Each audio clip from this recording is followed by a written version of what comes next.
네, 여러분 안녕하세요. 백진수입니다. 상하이 4월 21일 증시 브리핑을 시작하겠습니다. 저는 이제 오늘 방송 녹화가 있어서 SBS 비즈 방송국에 다녀왔었는데요. 다녀오고 어제 이제 제가 일이 있어서 이제 업로드를 못 시키다 보니까 오늘 이제 늦게라도 업로드를 시키고 주말을 보내야 될 것 같습니다. 특히나 이제 시장이 꺾이기 시작했기 때문에 시장에 관련된 시황과 관련된 코멘트를 좀 해드려야 될 것 같아요. 그래서 오늘 시황 코멘트 좀 하고요. 오늘 제가 이제 방송 이슈 줌 이라는 그 코너에 출연하고 있는데 거기서 이제 오늘 이야기 나눴던 내용이 이제 포스코 관련주 매수 가능한가 뭐 이 부분, 그리고 MSCI 정기 변경 관련해서 이제 코멘트 한 내용들이 있는데요. 이 부분은 이제 Q&A 방식으로 이야기를 같이 좀 나눠보도록 하겠습니다. 먼저 일단은 시장 관련해서 이야기를 좀 나눠봐야 되는데요. 일단은 가장 이제 눈여겨볼 부분이 이제 테슬라가 이제 실적 발표를 했는데 실적이 이제 실망스러운 실적을 좀 발표하면서 테슬라가 이제 10% 가까이 급락이 나왔습니다. 이제 갑자기 한 방에 급락이 나왔는데요. 일단은 실적이 이제 감소된 것도 감소된 거지만 이제 가장 시장에서 크게 실망하고 있는 부분은 이제 가격이나 부분입니다. 한마디로 박리담회로 가겠다는 거냐. 그래서 근데 이 부분이 사실은 이제 테슬라의 문제로 끝나는 게 아니라요. 2차 전지 배터리 쪽도 그러면은 가격이나 압박을 받게 되잖아요. 그래서 제값을 못 받을 수 있다. 그래서 가격 단가이나 압력이 올 수 있기 때문에 2차 전지 업체들한테도 이제 악재로 작용될 수 있는 부분이라는 거죠. 그래서 최근에 이제 우리 시장에서 일단은 시장 코스닥을 이제 끌어올렸던 대표적인 이제 섹터가 2차 전지였지 않습니까? 그런데 어제 오늘 2차 전지 쪽에서 이제 대규모 차익 매물이 좀 나오기 시작했다. 뭐 이게 이제 오늘 좀 특징인 것 같습니다.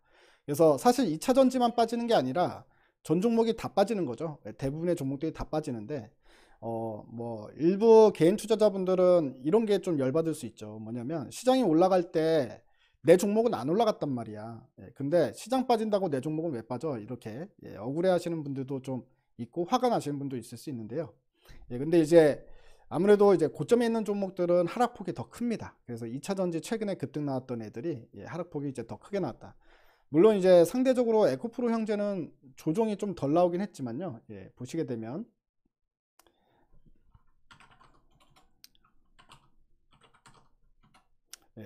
에코프로도 이제 오늘 뭐 5% 넘게 하락하긴 했지만 그래도 다른 애들보다는 좀 덜 빠졌어요. 에코프로 BM도 볼게요.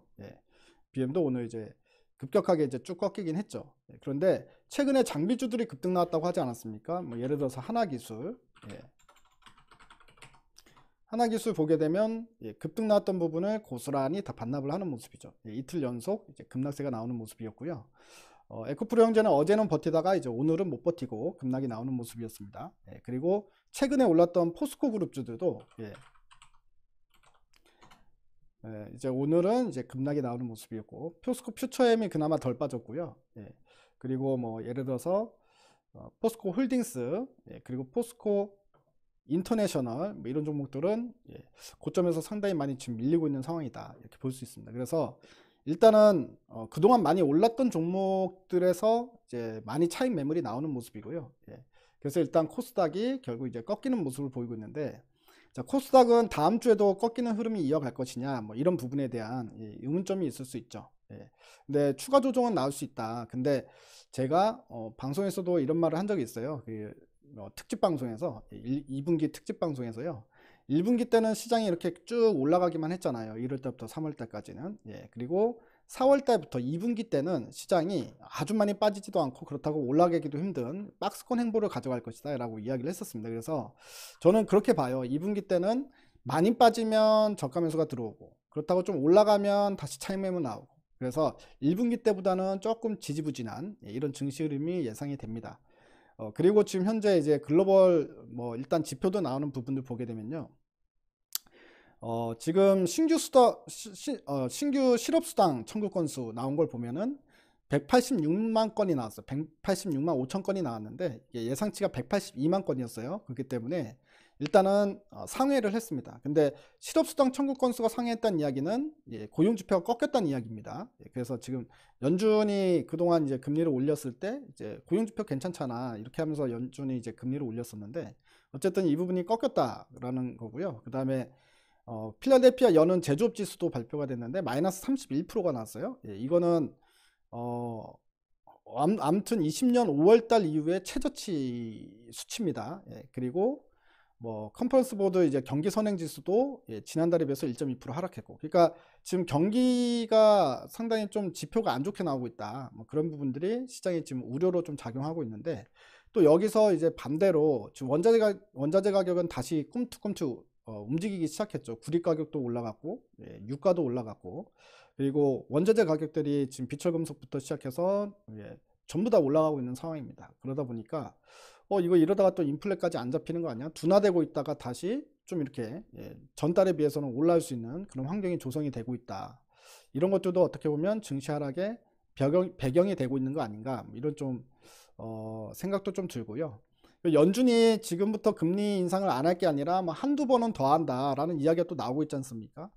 그러니까 이제 경기 침체에 금리 인상에 인플레는 다시 꿈틀거리는 거 아니냐, 이런 이제 어떤 의구심들, 그리고 우려감, 이런 것들이 시장에 녹아들고 있는 거 아닌가, 이런 생각도 조금 들어요. 그렇기 때문에 일단은 뭐 저점이 어디서 잡힐지는 모르겠고, 여기서 또 반등이 나올 수도 있는데, 그냥 확실한 건 그거 같아요. 시장에 이제 반등이 나오면 다시 살아나는구나, 이렇게 이제 안심을 하시기보다는 반등이 나오면 이제 조금 현금을 만들어 놓고 시장 대응을 하시면 좋겠다. 현금은 한 30% 정도, 내가 시드머니가 1억이다 라고 했을 경우에는 한 3천만 원 정도는 현금을 쥐고 있는 상태에서 세팅을 해가면 좋지 않을까, 뭐 이렇게 좀 생각이 드니까요.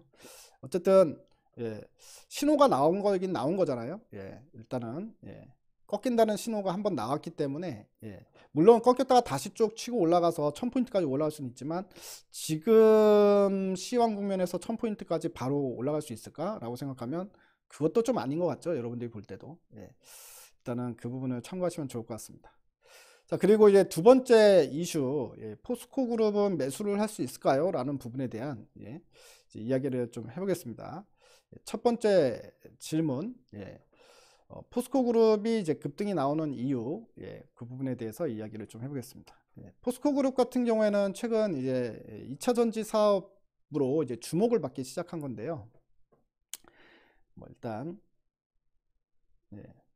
포스코 홀딩스 같은 경우에는 2018년에 아르헨티나의 리튬 염호를 인수를 했었어요. 인수를 해가지고 지금 뭐 아시다시피 2차 전지 핵심 소재 아닙니까, 리튬이? 근데 리튬 상업화에 나선다, 뭐 이런 소식이 있었어요. 그게 이제 상승 동력으로 작용을 하는 겁니다. 즉 철강 시황이라기보다는 2차 전지 쪽이 부각받으면서 포스코 홀딩스가 올라갔고, 포스코 퓨처엠 같은 경우에는 뭐 여러분들 아시다시피 이거는 포스코 케미칼이 퓨처엠으로 사명이 변경된 거거든요. 그래서 포스코 케미칼은 여러분들 다 아시잖아요. 양극재 만드는 회사고, 하이니켈 만들 수 있는 회사고, 그래서 뭐 국내 에코프로비엠, 그리고 LNF, 그리고 포스코 케미칼, 그러니까 지금 현재 사명이 바뀐 포스코 퓨처엠, 이 3대장 아닙니까? 그래서 양극재 쪽은. 그리고 실질적으로 이제 올해 40조 원 규모의 이제 수주도 나왔었기 때문에 주가가 계속해서 꾸준히 올랐어요. 그래서 이거는 사실 뭡니까, 이제 에코프로 BM과 이제 비슷한 행보를 어차피 이전부터 보여왔었던 거고, 근데 이제 최근 들어가지고 이제 포스코 그룹주들이 전부 다 급등이 나오니까 이거 무슨 일이냐, 이렇게 이제 된 거죠. 자, 그런데 이제 고평가 우려, 고평가 우려도 제기가 되고 있다라는 부분인데요. 근데 일부 종목은 고평가가 맞고 일부 종목은 고평가가 아니에요. 그거를 이제 보게 되면 예를 들어서 포스코 퓨처엠 같은 경우에는 에코프로 비엔과 비슷합니다. 뭐 지금 현재 실적으로 놓고 봤을 때는 PER 100배 정도 나오잖아요. 그래서 주가가 이제 고평가되어 있는 게 맞고요. 포스코 퓨처엠은 이제 포스코 퓨처엠 자체가 이제 에코프로 비엠하고 밸류가 비슷하다라고 생각하시면 되거든요. 그래서 이거는 고평가라고 얘기할 수 있겠죠. 굳이 얘기한다면. 근데 다른 종목들은 특히나 이제 제가 봤을 때 뭐 다 급등 나왔던 종목들 중에 특히나 포스코 홀딩스하고 포스코 인터내셔널, 이 두 종목을 보고 있는데, 이 두 종목은 급등 나오기 전에 워낙 저평가인 상태에서 주가가 움직였어요. 그렇기 때문에 딱히 고평가라고 할 수는 없습니다. 뭐 예를 들면 포스코 홀딩스 같은 경우에는 뭐 주가가 이제 뭐 뭐 매출이 올해 매출이 85조에 영업이익이 4조 6천억 정도 나오거든요. 예. 근데 시총이 이제 34조, 예. 이제 고점이 34조니까 예. 고평가됐다고 볼 정도는 아니죠. 예. 그리고 포스코 인터내셔널 같은 경우도 매출이 39조, 올해 예상 매출입니다. 39조에 영업이익이 1조 가까이 나옵니다. 예. 9천억대, 1조 가까이 나오는데 뭐 급등이 다 나와도 예. 시총이 5조니까요. 예. 이게 뭐 이들이 올해 보여줄 실적에 비하면 예, 그닥 예, 저평가 그 고평가는 아니다, 저평가돼 있다라고 보는 게, 아직도 저평가돼 있다고 보는 게 맞을 것 같습니다. 그리고 저는 이제 포스코 그룹주 중에 어떤 거를 매수를 하겠냐라고 하면 예, 일단은 포스코 홀딩스나 포스코 인터내셔널이 주가 조정을 받으면 예, 다시 한번 들어가 볼 만하다 이렇게 생각을 하는데요. 예. 이유는 일단은 뭐 포스코 홀딩스는 리튬 염호를 보유하고 있잖아요. 요즘에 이제 리튬을 가지고 있으면 예, 뭐 대형 호재 아닙니까? 예, 그리고 포스코 인터 같은 경우도 자원개발 쪽 사업이 있어요. 예, 그래서 일단은 최근에 자원개발 쪽 종목들이 되게 잘 가고 있습니다. 일단은 자원 국유화 이런 현상들이 많이 나타나고 있거든요.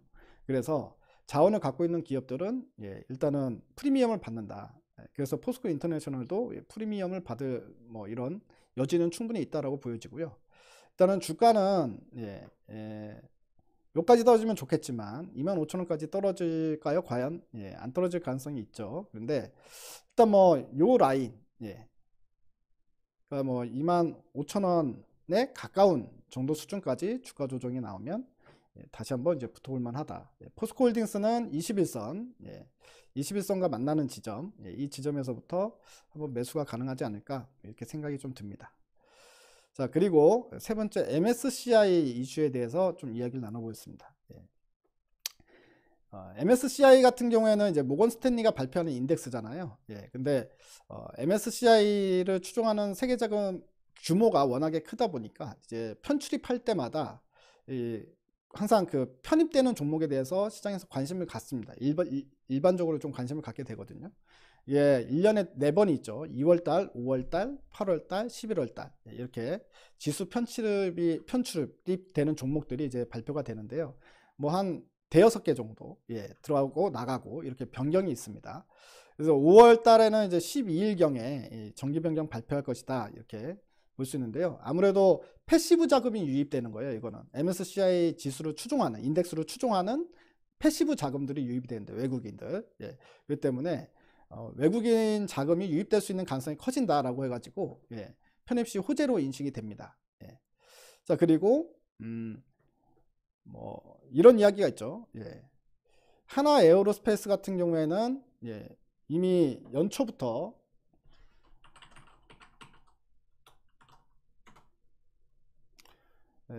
이제 외국인 자금이 미리 선제적으로 들어온 거 아니냐. 예.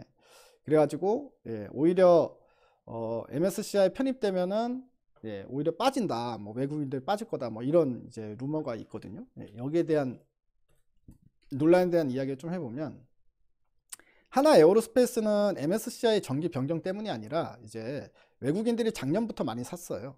예, 이때부터 쭉 많이 샀습니다. 외국인들이 지금까지도 외국인들이 상당히 많이 사고 있거든요. 근데 하나 에어로스페이스는 여러분들 아시다시피 작년에 방산 쪽에 있어서 폴란드 잭팟이 터졌잖아요. 예, 잭팟이 터졌고 그 다음에 우주항공 모멘텀까지 갖췄었습니다. 그래서 외국인들이 좋아한 거죠. 그래서 지금 보면은 한 6개월 전에 외국인 비중을 보니까 이제 22%였고요. 예, 3개월 전에 보니까 25%였어요. 외국인 비중이. 그리고 지금 현재는 33%까지 외국인 비중이 커진 상황입니다. 예, 커진 상황인데, 그래서 이제 편입이 되면 오히려 이제 기존에 뭐 들어왔던 외국인들이 차익 실현에 나서는 거 아니냐, 뭐 이런 이야기들이 많이 나오는 거죠. 예, 이미 미리 들어왔다라고 할 수 있는데 차익 실현이 나올 수도 있고 안 나올 수도 있습니다. 왜냐하면 하나 에어로스페이스를 중장기적으로 보고 좋게 보고 있다면 패시브 자금이 외국인들이 더 들어와서 외국인 비중이 더 높아질 수도 있잖아요. 예, 외국인 비중이 더 높아질 수도 있고, 이들이 차익 실현에 나서기 시작하면 뭐 그래서 패시브 자금, 외국인 자금이 들어오면 기존에 들어왔던 외국인들은 차익 실현하고 나갈 수도 있죠. 그렇게 되면 오히려 시장에서 우려하는 것처럼 이제 매도 현상이 나타날 수는 있는데, 단순히 MSCI 때문에 하나 에어로스페이스가 뭐 외국인들이 갑자기 빠져나가면서 차익 매물 나오면서 주가가 급락하거나 뭐 그럴 것 같진 않다. 예, 이렇게 좀 말씀드리겠습니다. 자, 그리고 또 하나의 이슈가 있는데요. 예, 그 에코프로는 지금 현재 MSCI 편입 후보인데 이게 누락될 수 있다 이런 얘기가 나오고 있는데, 편입에 이제 도구로 작용한다 뭐 이런 최근의 급등이 뭐 이런 얘기가 있습니다. 그래서 그건 무슨 말인고 하니, 몇 년 전 같으면은 아무 상관이 없어요. 그 에코프로가 이번에 들어갈 거면 들어가게 되는데, 이번에는 진짜 못 들어가게 될 수도 있습니다. 그게 2021년에 새로 생긴 규정 때문인데요. 그래서 그 이전에는 없었다가 2021년에 어떤 규정이 생겼냐면, 최근에 단기적으로 너무 급등한 종목은 편입 MSCI 편입 종목에서 제외하는 규정은 새로 신설이 됐어요. 그래서 에코프로 같은 경우에는 단기적으로 너무 급등이 나왔죠. 이렇게 급등이 나왔기 때문에 단기 급등 종목으로 지정이 돼서 편입이 이번에 제외될 가능성이 있습니다. 그거는 팩트입니다. 그래서 어떻게 될지 모르겠지만 제외될 가능성도 충분히 있는 상황이긴 하다. 요건 이제 맞는 얘기다라고 말씀드리겠습니다. 자, 만약에 그러면은 에코프로가 편입이 불발돼도 MSCI 이슈 때문에 예를 들어서 뭐 주가에 악영향 미치나요? 뭐 이런 이제 질문. 그렇진 않죠. 에코프로가 저는 MSCI에 편입이 되든 아니면 이제 편입이 불발이 되든 상관없이 그걸로 에코프로의 주가가 등락이 나타날 것 같지는 않습니다. 일단은 최근 에코프로 수급을 보게 되면요, 개인 투자자들이 받치고 있었던 상황이죠. 최근에 계속해서 외국인 기관들은 이제 매도를 올라갈 때마다 매도를 했었던 상황이고, 그리고 기관이나 외국인 같은 경우 막 공매도도 많이 치고 있는 상황이었고, 그렇지만 주가를 이제 개인 투자들이 우르르 따라붙으면서 이거를 받치고 있었던 상황이란 말이에요. 그 때문에 뭐 MSCI에 편입이 되든 편입이 안 되든 간에 이제 외국인 수급이 이 주가의 흐름에 크게 영향을 미치지 못하는 가장 큰 이유가, 최근에 평균 거래대금을 보게 되면요, 평균 거래대금이 1조 이상이 나와요. 하루에. 하루에 평균 거래대금이 1조 이상 나오기 때문에 MSCI 편입이 되든 안 되든 거기에 들어오는 외국인 수급은 주가를 움직일 수 있는 정도의 수준이 안 된다는 거예요. 그렇기 때문에 주가 향방은 그것보다 지금 현재 매수와 매도의 공방의 결과, 그거에 따라서 달라진다라고 보는 게 맞을 것 같습니다.